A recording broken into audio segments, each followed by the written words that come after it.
Isang kakaibang tradisyon ng penitensya ang natagpuan namin sa probinsya ng Laguna. Imbes na hampasin ng likod, ang mga kalalakihan gumugulong sa kalsada paikot sa kanilang buong bayan bilang panata tuwing Semana Santa. Ang tawag dito, tinggulong. Si Bam Alegre on assignment. Kailangang dama sa balat, laman at sa buto ang pagdamay ng ilang Pilipino sa mga paghihirap ni Kristo.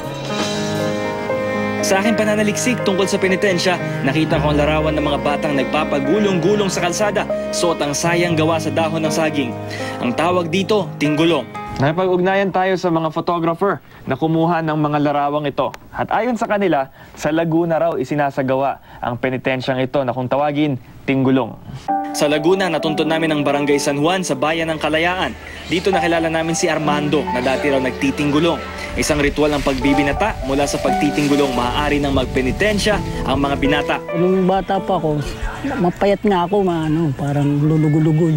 Taon-taon po gumugulong ako. Nang mag-umpisa ako, maggulong ako, yung nagsuka sa lula, lula. Kaya po paikot-ikot kami sa karsada. Ang 19 anyos na si Butchik, nasubukan na rin daw magtinggulong. Sa mga kuya ko po kasi, nagtinggulong po sila nung kabataan po nila. Nakita ko po nung 6 na taon ako. Ginaya ko po nung 16 years old out. Hanggang gaano kahaba yung naikot mo? Buong Kalayaan po. Ito'y parusa ng mga magulang sa mga batang lalaki na hindi sumusunod. Ang talagang ideal noon sa loob ng simbahan. Pero ang ginawa ng Pilipino, nilabas sa simbahan.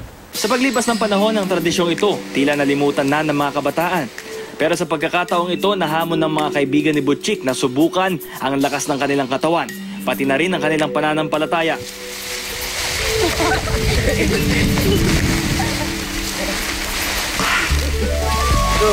Sarap parang nagmamassage. Tulad ng gawain noon ng mga nakatatanda sa kanila, dumiretso sila sa sapa para mapreskuhan ang kanilang hapong katawan. Ang simbahang Katoliko, tutol sa tradisyong ito. Kung sobra naman siguro, mahirap na rin yan kasi baka it's a kind of abuse already. Sa katabing bayan naman ng Lumban, nagpapatuloy ang tradisyon ng tinggulong sa mga matatanda. Sa Lumban, sinasabi nagsimula ang Kristyanismo sa Laguna at tuwing mahal na araw,